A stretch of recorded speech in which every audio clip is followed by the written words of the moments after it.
He was a goofball.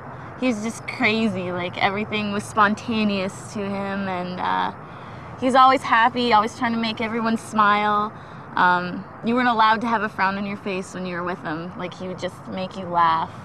Like, you could never hate the guy. It was just great. Everything he did just made, he would always make you laugh. Like, funniest guy you'd ever meet, nicest guy all around. Big tough guy too, when you wrestle, he'd sure toss you around. He was fun. He was a lot of fun. Just a nice guy, a really, really nice guy. And he's one of those people that made everyone feel welcome. And he was always the center of attention, just all around, just a riot. Great sense of humor. Lots of activity. Didn't know how to sit still. Devoured life and the contents of every refrigerator he ever passed. I mean, this is a kid who was always on the go. He really grew into his own. Like I said, when I first met him, he was kind of dorky, and then he grew up into be this beautiful man. Tim got the job so he could make money for college. He was going to Red Deer in the fall.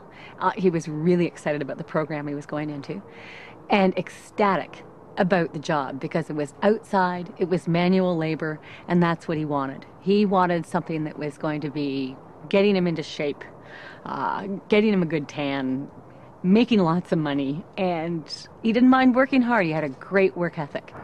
I know he was tired that night because he had worked all week. He had somebody tell him, I'll stand over here and let you know when you come close to that power line that's right above us.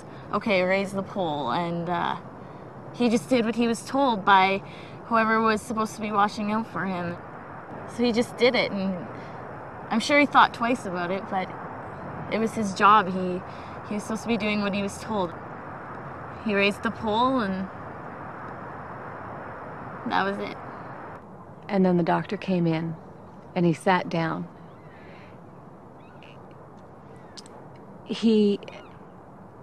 I can't even remember what he said, other than he said something about Tim being electrocuted. And then I expected him to say, and resuscitated. But he never said resuscitated. And after that, I just don't remember what happened. Like, I don't remember what they said, what they did. I was finished treatment March 30th of 99. Tim was killed July 9th of 99. And 7 weeks after that, I had to give a speech at the Golf Kid to Camp tournament, and my dad had to hold me up because of how emotional I was. I was in tears through the entire thing. It's 5 years later now, and just look back and you just wish he was here. Like, every day was just better with Tim around. Everything was better. And now you just look around and you're like, that's been taken away from us. Looking back on it 5 years, it's too bad because, he didn't do anything wrong. And I think that's the hardest part.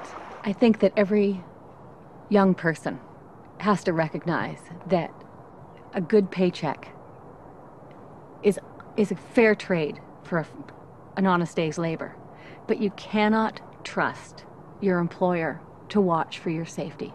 You've got to watch on your own. And I think if he could say something, I think it would be to watch out, I mean, still to live and have fun and not think about consequences all the time, but be careful, because it doesn't matter who you are. You could potentially always be in danger, and it's not fair, but apparently it's a fact of life. Young people do trust the people that they're working for. They want to do a good job.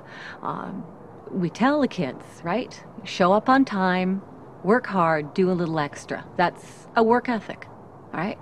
So a kid with a good work ethic does that, but the boss isn't looking out after their safety, and the kid doesn't know the questions to ask, and that's when they end up in trouble. Ask.